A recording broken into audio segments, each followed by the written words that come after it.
Recording from my living room in beautiful Marietta, Georgia, you are listening to the Think Inclusive Podcast, Episode 5. I am your host, Tim Villegas.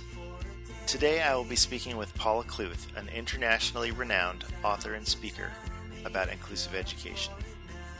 Her books are some of my favorite resources, and I'm constantly recommending her work to my colleagues. A little confession about this recording. It was recorded in May, and I'm finally getting around to editing it now that it's August. It has been a very busy summer with the vacations, visiting with family, and me being home with the kids. My littlest one, one of three, just turned 1, and my wife and I are coming up on our 10th wedding anniversary. So things have been pretty busy, and they've moved pretty fast this summer. But I'm really excited about bringing this conversation to you. Paula and I discuss whether reverse inclusion can be a stepping stone to authentic inclusion.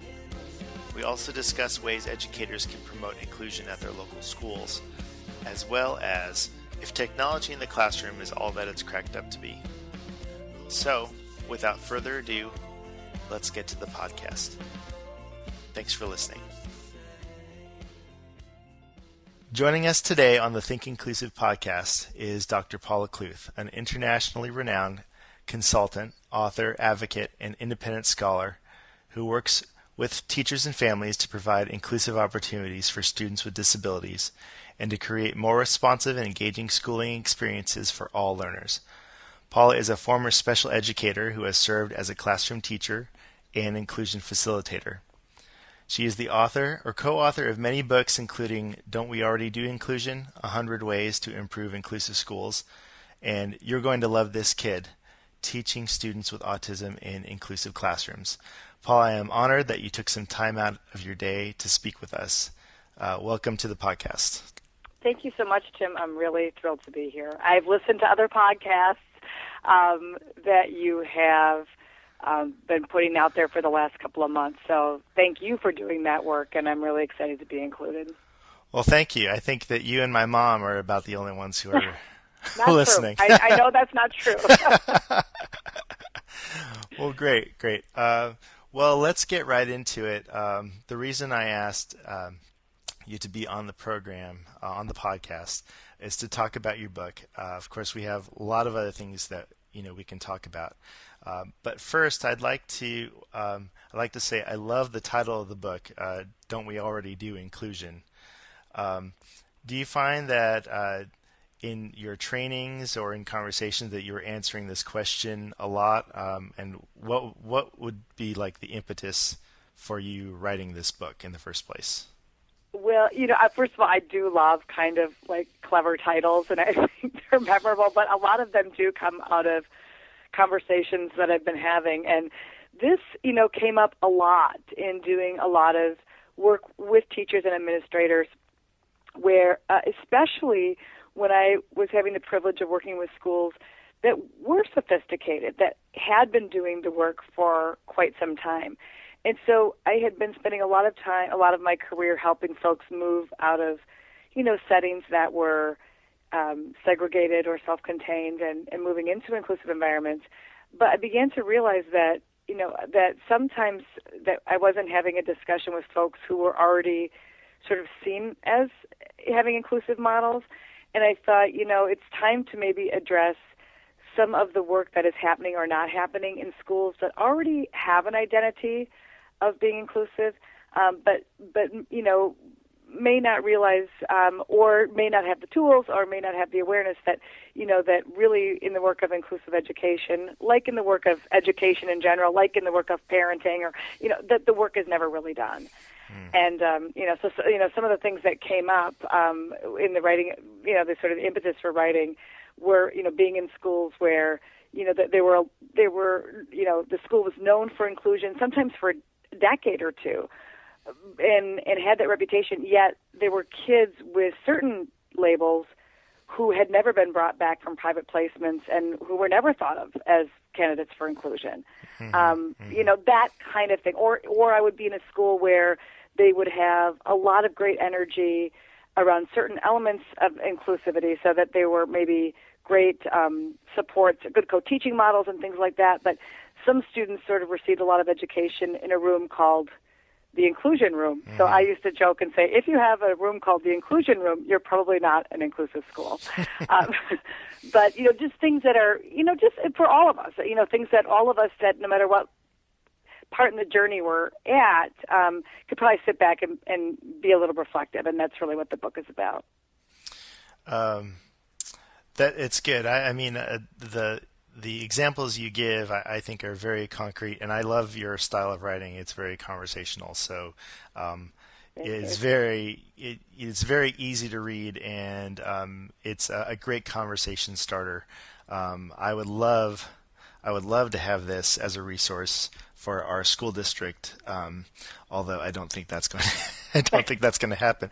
Don't want to be too cynical now, but what Dare to dream, though. Yeah, exactly.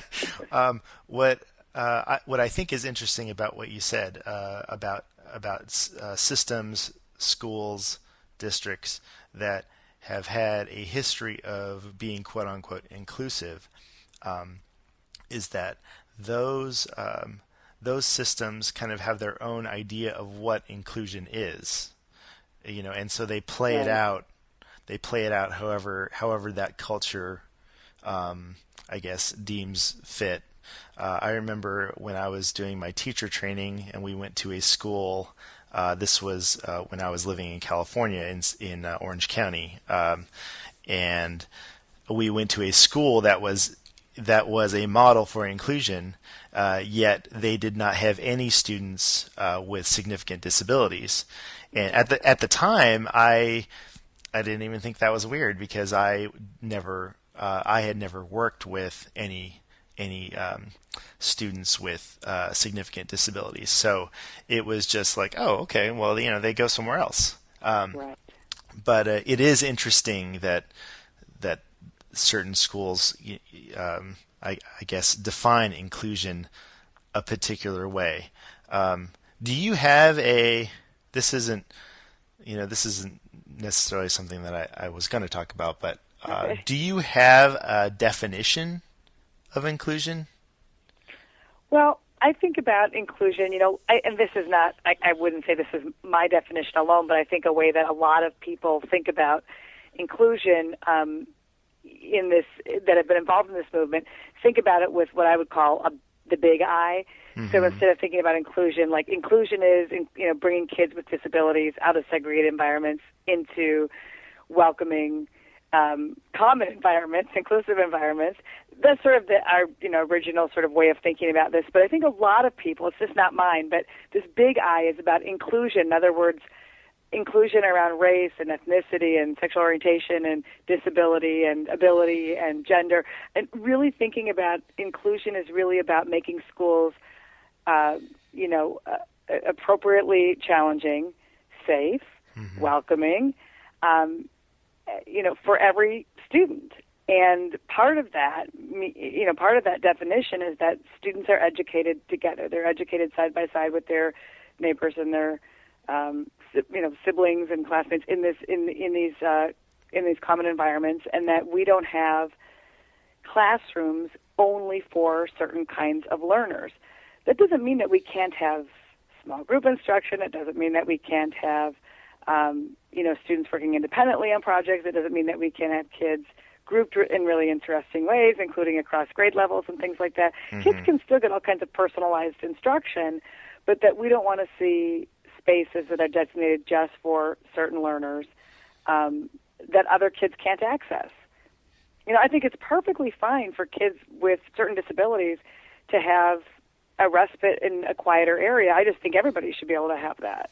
Right. I think some kids need a lot of small group instruction. I just think a lot of kids should get access to small group instruction. So those are some of the ways that we think about, inclusion, which is just that, all kids get access to sort of all these different ways of being in schools, and that we don't leave inclusion at just these issues of ability and disability.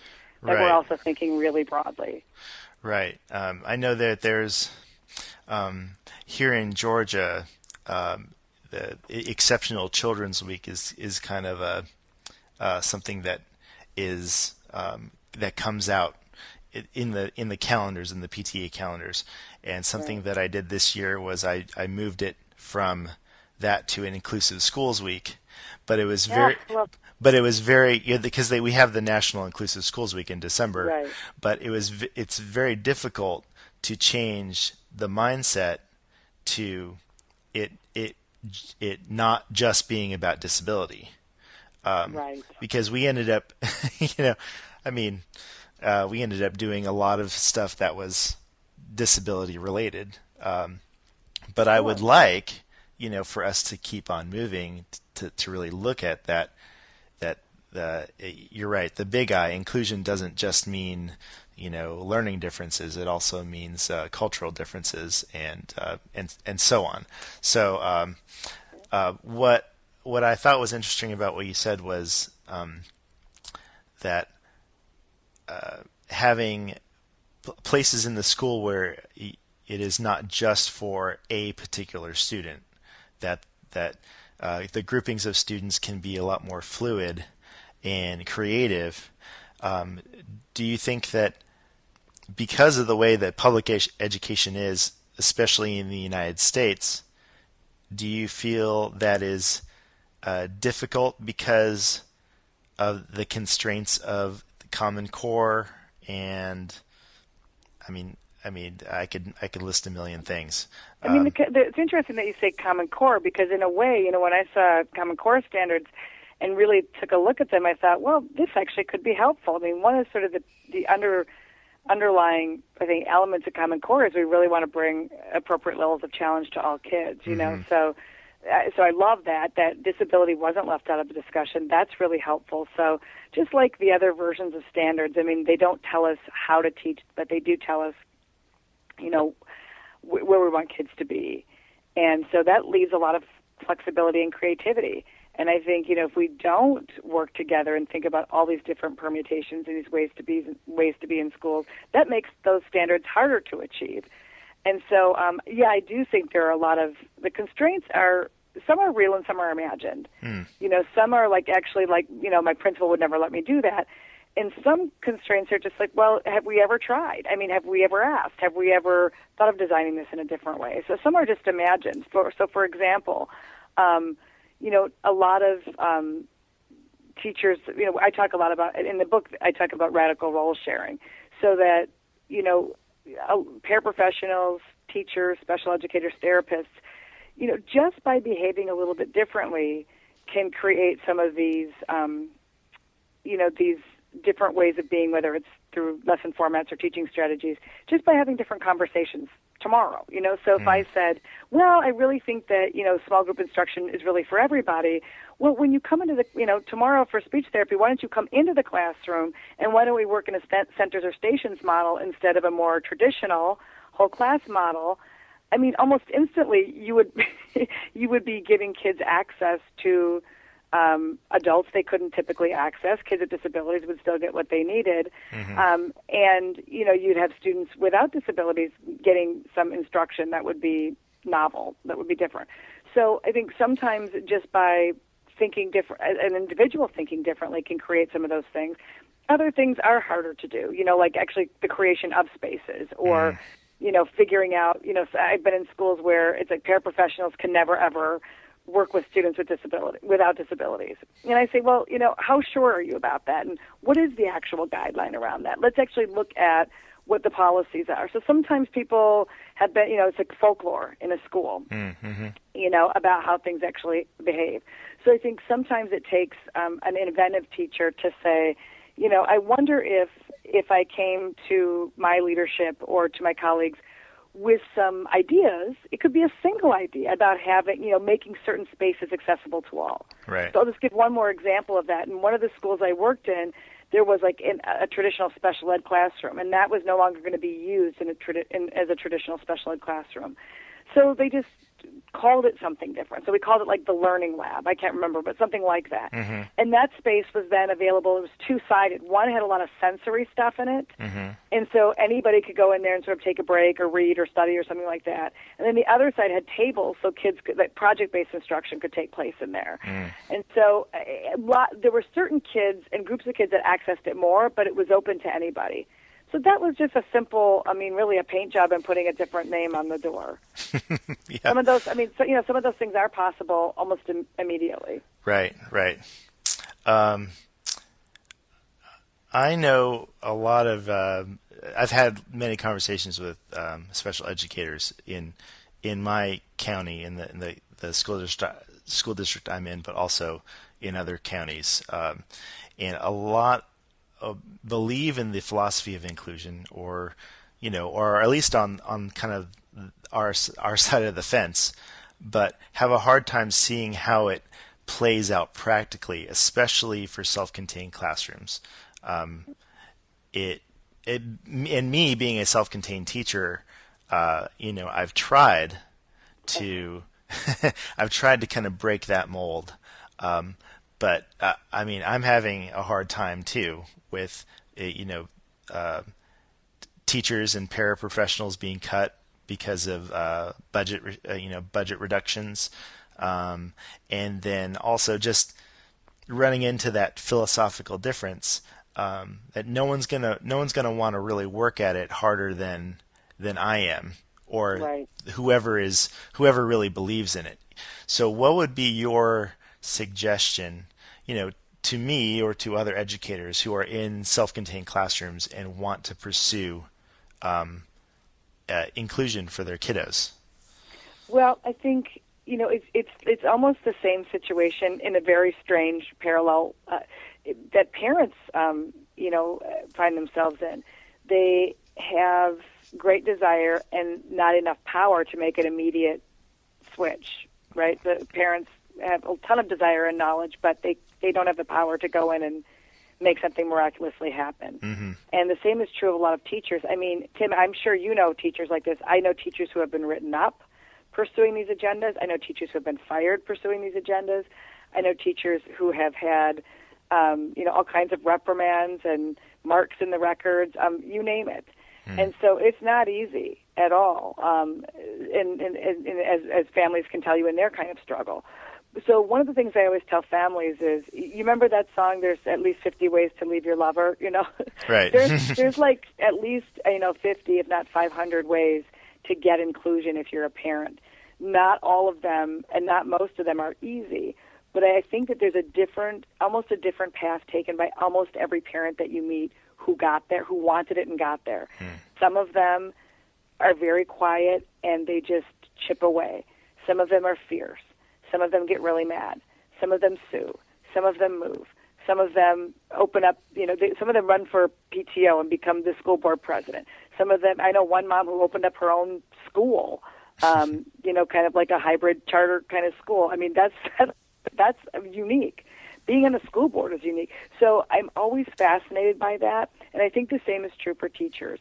I doubt that there's one way for any teacher to make this happen, but there are lots of things that I know that teachers have done to be, effective, if not getting all the way there, but chipping away. And so I've known teachers who have pursued this through a single co-teaching relationship, found a great partner and said, we think we could, a preschool teacher and a kindergarten teacher, we think we could get this going, and created a formal proposal. Mm-hmm. And a lot of administrators, if you can think of a way to do it, this is not easy, this is hard, but you had a proposal. My administrator used to say, don't come to me with problems unless you have 3 solutions. So some folks are open to that. Some folks action research and saying, look, here's what I found. My kids that were out for this language arts period, their marks look different than the kids who are back here. I feel like I can meet their needs better over here. Some people very subversively educate parents about inclusion. That's not for everybody either, but I love it. Yeah, I love exactly. it. And they get families involved. In my district where I am, we have a little parent group called Oak Park Inclusion Network, and there are teachers that have come to these events, and they're interested in getting things going. So they're kind of working with parents to say what else can be done. Some folks, actually try to educate their principals. And, one of the things I say about their research is I used to argue this, inclusion issue up and down, morally, ethically, and I just don't anymore. I just say, look at the research. It's clear as day. And so I think, there's some principals that like data. They respond to it. So looking at, the study I talk about all the time is George and Julie Theo Harris's Schools of Promise data out of Syracuse University, showing an administrator some of the numbers and just saying, if this is true, what does that mean for us? Some administrators love that. Not all of them, but some of them. Some folks, pursue these agendas through getting politically active. So I know some teachers who have actually formed, study teams or book clubs or, summertime to sort of organize around think tanks of sorts. And he said, what would be a step in that direction for us? So I think none of them are easy in a really tough situation. Quite frankly, I know teachers who have moved. They're like, I can't get it done here, so I have to do it from the outside. Right. I've gone to places where they felt they could be effective. But there's nothing more exciting to me than having an inclusion-minded teacher in a self-contained classroom. That's exactly who I want there, because that's who's going to fight to make these changes, and that's who's going to be creative and inventive when they see an opening. So I would tell teachers, do not give up, over, under, around, or through, find a way or make a way. And if you run into a dead end this way, try a different method. Use parents as your models. They are clever. Yes, they are. Yeah. Yeah, I mean, yes, I know. There's plenty of parents out there that know exactly how to get what they want for their kids. And it may take a while, but a lot of them get there. Yeah, exactly. Along that lines of kind of that over and under and through and just making a way, I'm curious to know what your opinion is on the concept of reverse inclusion. And I think that there was a study. I'm going to show you how unprepared I am. But there was a study out, I think, in exceptional children, probably 6, 7, 8 years ago, and it talked about reverse inclusion in the way that the social benefits of reverse inclusion. But I really am more interested in the academic benefits, and if you feel that it is a stepping stone to creating a more inclusive school. Well, it's a really great question, and it's actually one of the items that I did address in the book because it came up so often. So I kind of have a two-part solution to it. I don't actually think – I agree with you. That's the first thing I'll say. I do agree with you that that there are great social benefits to bringing kids with and without disabilities together. And this is sort of the conversation I have with a lot of teams, especially teachers who feel very much alone. Mm-hmm. And they'll say, there are really great social benefits, and I do see the kids doing better. And what I will, try to point out ever so gently for folks that I already know are stressed out and feel like they're doing the one thing that they can do is what you're actually seeing are the benefits of, I don't doubt that those benefits are there. Those are the benefits that we would see in an inclusive classroom if we could get out there. Exactly. Because of course we see that kids, I just was having this conversation with a teacher last year, and she kept saying, you should see the kids together, though, Paula. I know you don't like this, but you should see them together. I said, I do see them together in inclusive classrooms, and that's where I want them to be.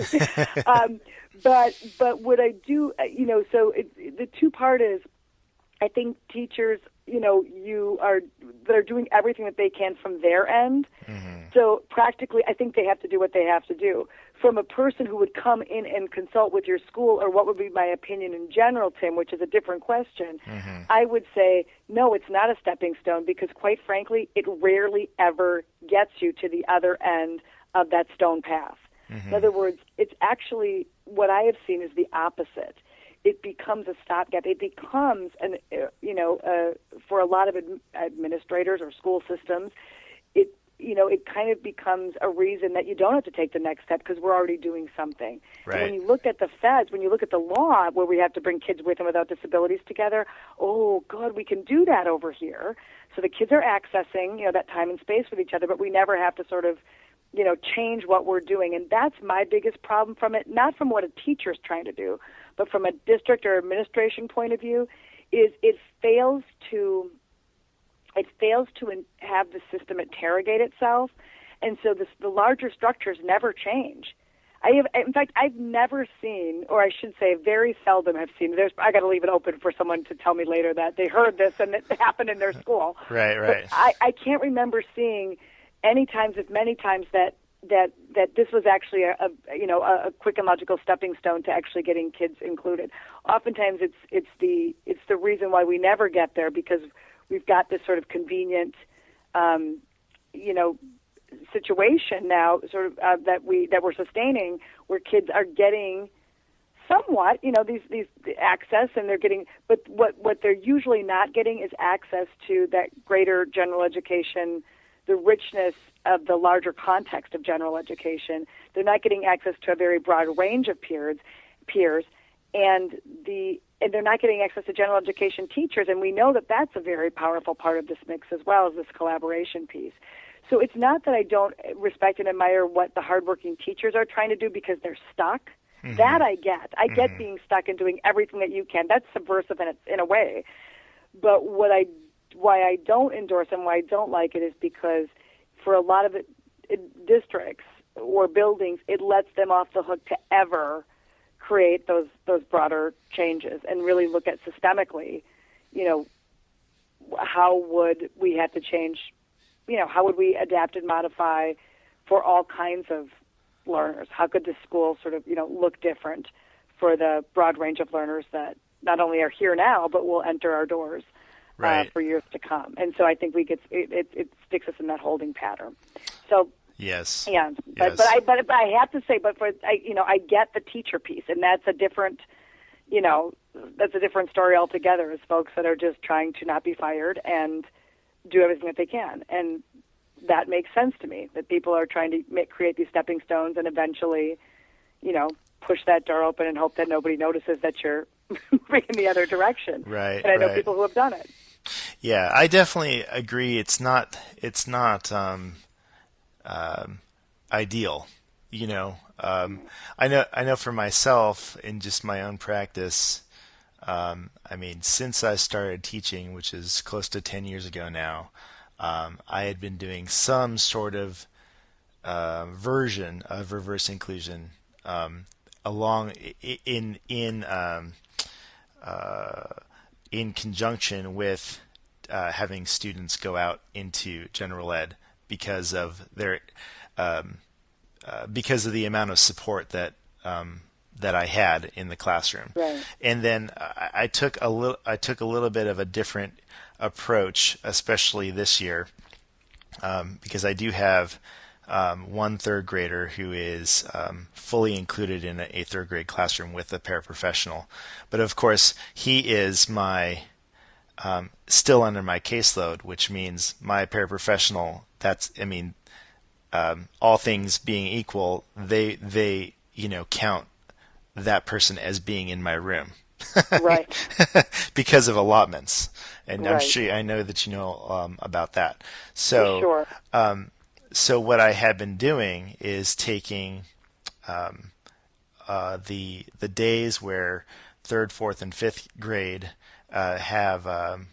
we have target or gifted education. So a portion of that classroom is gone because they're in another pull-out situation. So that classroom would join my classroom for academic activities.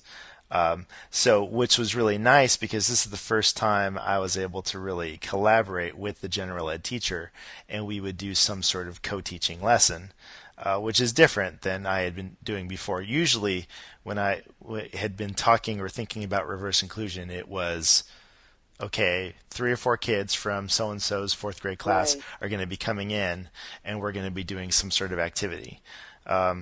So it's a little bit different. It's definitely not, what I would love for it to happen. But I think at the core, of this whole thing are the assumptions of our administrators and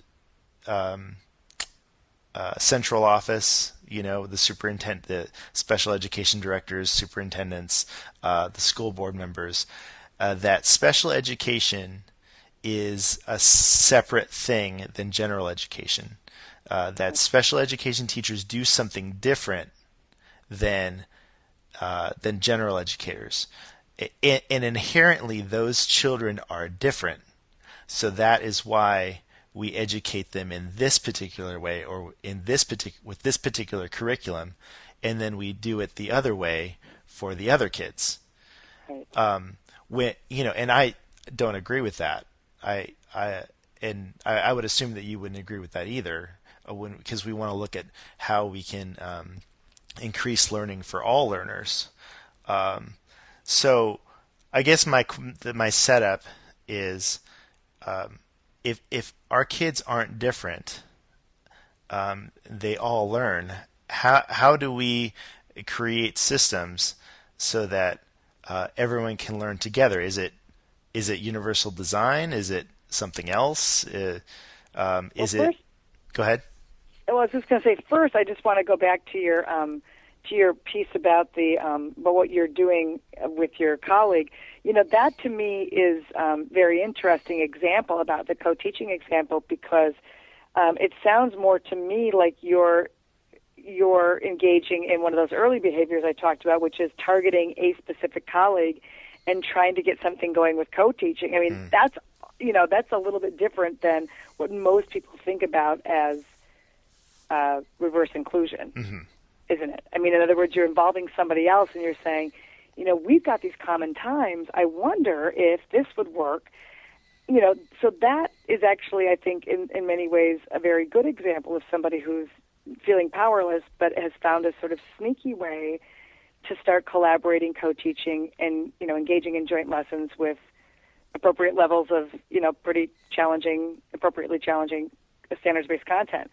So that actually, I think, is a really positive example. So I just wanted to clarify that, because if people are listening and thinking, what would be, another way, I've been doing this reverse inclusion, I think the sneaky little thing that you've done there, Tim, is quite interesting. Well, thanks. Yeah. And I love sneaky for sure. But yes, so, and then the second piece that you kind of introduce this question is, you bring up such an important point that the research has been remarkably consistent for 20 years. That the reason that we're asking these questions, which are just, I hate that we're even asking and answering these questions about what's this poor teacher all by him or herself supposed to do. Well, we know that the research says that we need leadership. I mean, can you make it happen? I have no doubt if anybody can, you can. But why should you have to? I mean, it's, on top of everything else you're doing as a teacher, how exhausting and how hard on both you and the students. So, we really do need those leaders. And we have seen examples where teachers have been the ones that have been the shepherds of this, but it is so much harder. And when we see schools that are robust and healthy and do the good work of inclusion and get those reputations, that's leadership. I mean, that's when we have building leadership and most of the time district leadership. So you're absolutely right there. That's one of the ways that we create these schools, is we really educate our leaders and we take them to task. And that's why I go back to one of my most common, bells that I ring in these kinds of talks, which is, who hires your superintendent? Your school board. Mm-hmm. And parents can run for school board. So that's one of the things I say again and again and again. Parents, if that is for you, really think about running for school board. So there's that piece. As far as what it looks like in schools, yeah, I think universal design is going to be a big part of that. Will be a big part of that. I think the use of technology. People call the iPad. I've heard people call the iPad the quiet revolution, so that so many kids in the spectrum that we work with are now showing up in a different way. Mm-hmm. They look different. They communicate differently. So I think the ways that technology will advance in the next 10 and 20 years will shock us, and we're going to start to see that kids are not who we thought they were, that they are far more competent than we ever could have imagined, and not just kids with disabilities, that kids will be able to show up different. So I think that's going to have a big impact.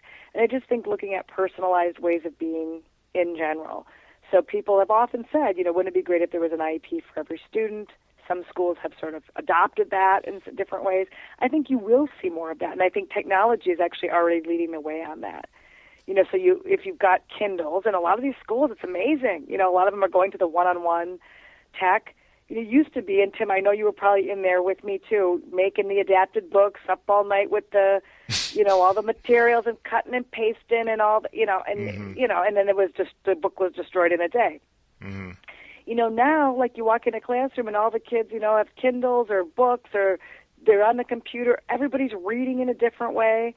So now we're kind of getting to that IEP for everyone. In other words, you can be at any place in this computer, doing these math apps, and kids can be working on the particular pieces that are most helpful.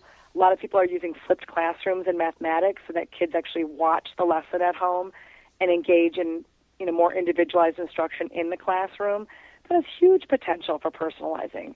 And so now I was just doing a talk on this last week. You can even have kids watching 2 different kinds of videos in your classroom. So when they come into work and do their mathematics or whatever they're doing, they can actually be, working on individual goals. So it's not to say that kids are not going to come together on anything that's common. I mean, that's why we have a Common Core. Right. But what we are going to be able to do is have some sort of shared vision for kids, but the ways in which they get to learn and the ways in which they can show us what they know are going to be ever more varied in the kind of culture, in the kinds of schools that they're going to be, these sort of, hopefully, tech-rich schools and those that are universally designed and everything else is going to give us some of those opportunities.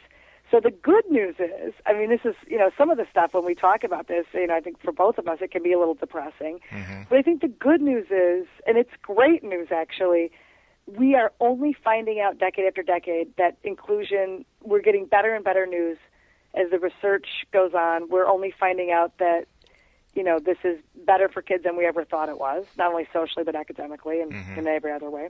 And the other piece of good news is the way that schools are evolving and changing actually will profit our kids even more. This is all good news. If we can sort of tap into that and sort of make those arguments and bring those discussions, again, to those stakeholders that you mentioned before, whether it's school boards, parents, teachers, administrators, district-level folks, whatever. Mm-hmm. Yeah, all that stuff is very encouraging, and I do have to keep that in the front of my mind because I do think eventually, and I don't know how long that's going to be, but I think eventually we're going to move toward inclusion or an inclusive model. I think, but we're going to be fighting tooth and nail for those with some people, with some administrators, with some teachers who still have the concept of the traditional, 1 teacher, 30 kids, 30 desks model, which is I think I can't remember the name, but it's the industrial kind of, right. That's how things were, in the 20s and 30s, and we're so beyond that, but I think our public school system is still very much stuck in that rut. Yeah. Well, the good news is I think that the kids that are coming out, not only the students that are coming out as teachers. They always had these kids have always had cell phones. Mm-hmm. The teachers coming up now. Right. They've had them since they've been kids. They have always had the internet. You're right. But they've had YouTube. They've had, it's really interesting. And not only that, but a lot of the parents that we're going to be serving, and quite frankly, it won't be too long before the new faculty members that we have come up in a different way of being educated. So I think one sort of, maybe this is too optimistic, but I'm thinking, hopefully the ways in which teacher education will change as the teacher educators change and as teachers bring in new sets of skills and expectations. Those folks that see, this one teacher, 30 kids facing forward, I'm hoping that those models will become more obsolete, and people won't be attracted to folks that feel that way. Will see the new ways of being in the field, whether it's through field placement or through new ways of instructing in the university, and will say, maybe this isn't for me. Right. It is new and different. The way, the pace at which this is changing, if you don't really, it used to be like if you loved English, you could be a good English teacher, like you would get a great job, or if you liked kids. Now, if you don't like the act of teaching, and quite frankly, if you don't like learning, it will be hard to be a teacher. Yes. Because things will change far too rapidly Mm-hmm. for you to keep up. And so if those things don't excite you, hopefully, folks, those individuals will go in a different direction, because that's where and I think also with collaboration, I think the field is definitely heading toward those spaces as well. Just because of what I've just said, I mean, how quickly things are changing, we will need each other. Certainly, the idea of having one tech person in your district that does all of that work, that's going to change. Right. We're all going to have expertise around what that looks like. And some of that already is changing. Mm-hmm. But I think we are going to move towards more. I'll just say one more thing about that. I get this Harvard magazine, this School of Ed magazine, and one of the articles, actually this wasn't even in the School of Ed. This was just in the regular alumni magazine. It was about the swans. The article was about the swan song of the lecture. That wasn't quite the title, but it was about how Harvard professors are saying, you know what, the information is changing so quickly that if we're just going to read the book and reiterate, they'll be way ahead of us. So there's too much information available. We're dinosaurs if we do that. So what they're doing at Harvard is they're doing tons more experiential and project-based work. So if one of the oldest institutions in the country has figured out that I can't talk at them anymore because they can't learn as easily, and also people won't come to Harvard because they can just as easily get the information elsewhere, then that makes me hopeful that other institutions will change too. Yeah. It's very interesting because I work with a mixed variety of ages, and something that I hear not just in my school but in general is this really philosophical difference that the changes that are happening to children, to families because of technology is a negative thing. Right. Whereas, people in my generation and younger don't necessarily go towards that because, because I do see the benefits of differentiating with technology. And things don't always have to be so, lecture based, and so it's a very much I think a cultural thing too. I don't know about in other countries. I know that in the United States, it's a changing of the guard. It's a new way of doing what we've been doing, and I agree. I hope the younger teachers will be attracted to that. For education. One more question. This has been a great conversation. But one more question as we kind of wrap things up is that in your opinion, can special schools, private schools for kids with ADHD or quote unquote high functioning autism, or homeschool kids, or are those systems, programs, whatever you want to call it, even religious education, can those be a truly inclusive system, or are they missing out because they're not being served in a public school? Right. Well, I personally see homeschooling apart from the other examples that you gave. Okay. And I think other people have different views on that. But the reason I see that differently is that families have chosen, and sometimes they've chosen that because they couldn't get inclusion or they couldn't get the services that they needed. But a lot of times that was just a choice that I want to be my child's teacher. And what a lot of families, there's a lot of homeschooling in my community because it's a very sort of arts-based and progressive, and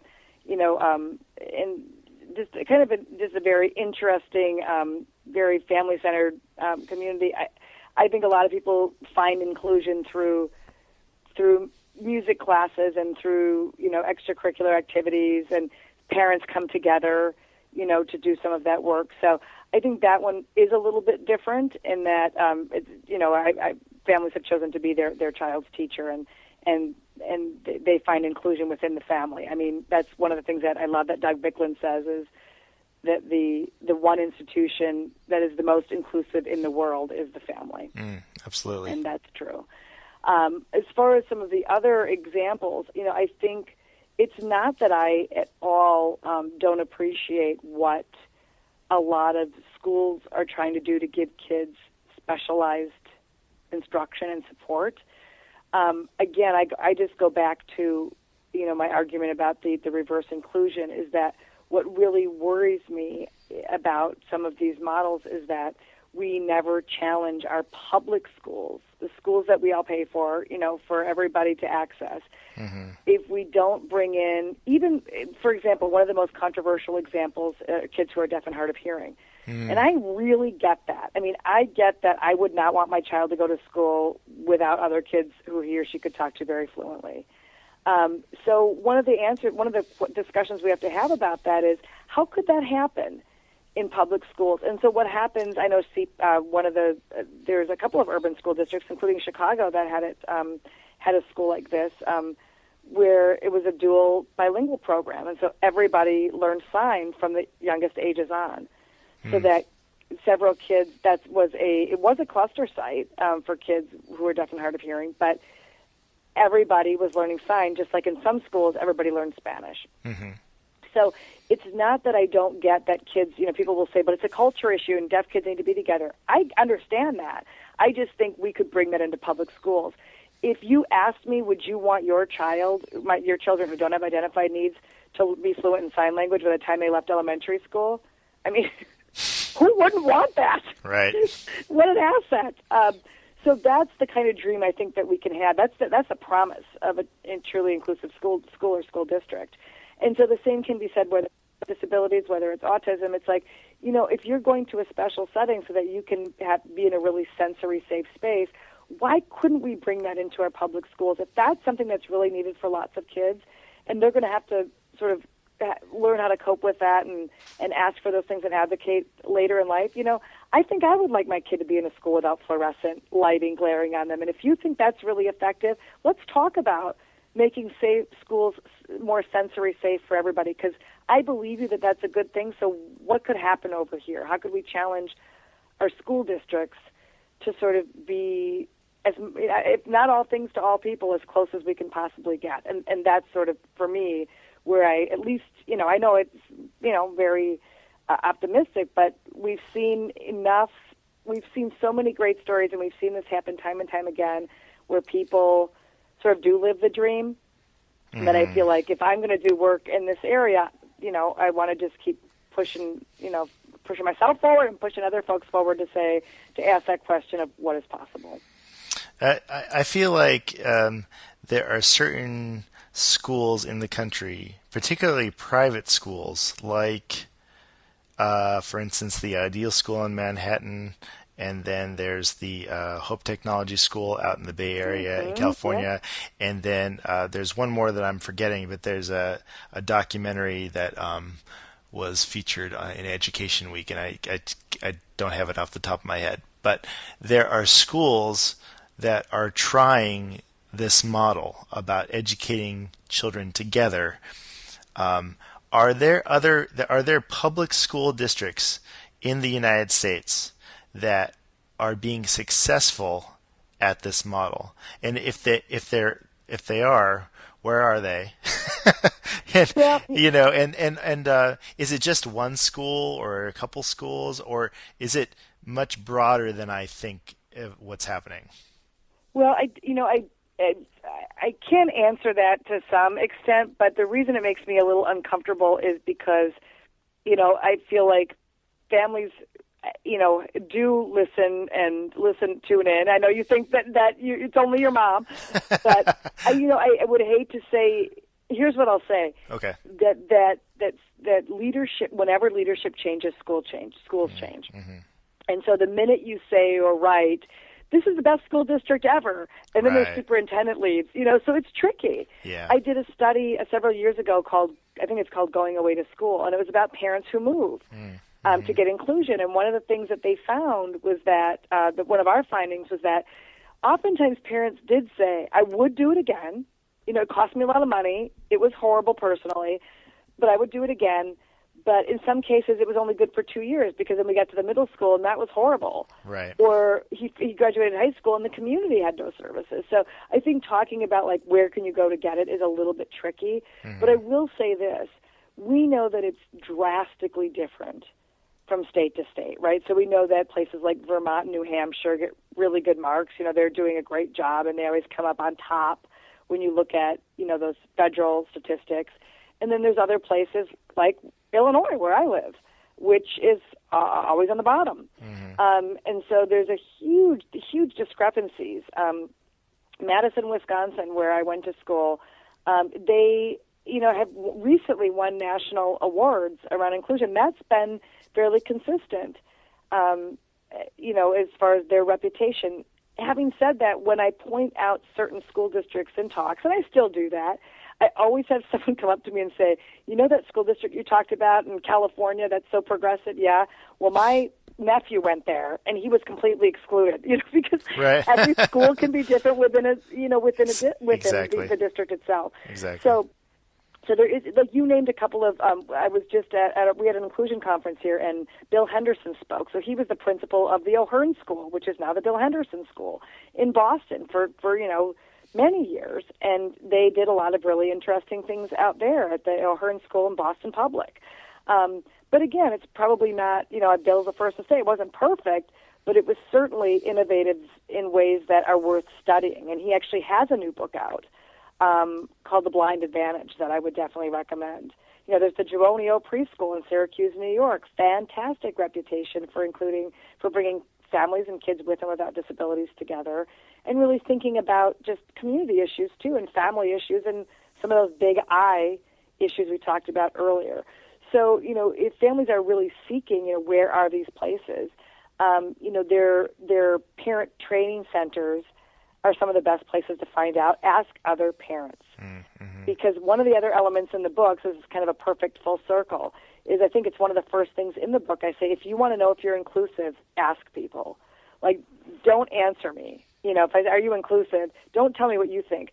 Sample 5 people in the hallway, a parent, a kid, a teacher, a therapist, and the nurse, and tell me what they said.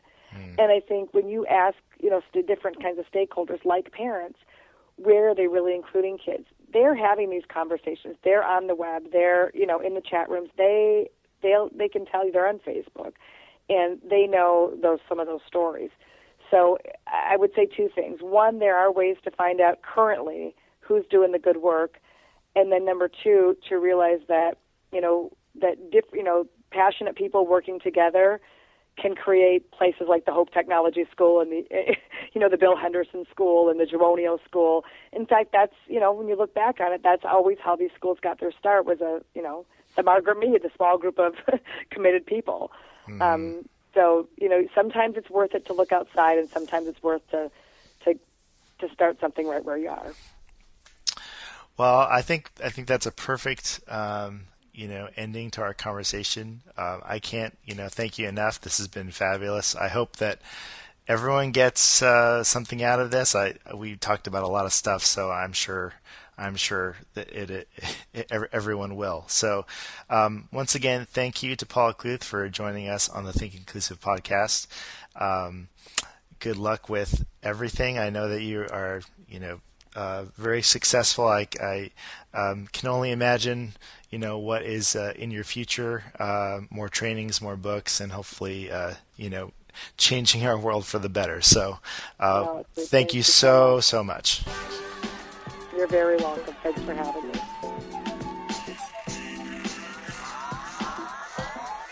That concludes this edition of the Think Inclusive podcast.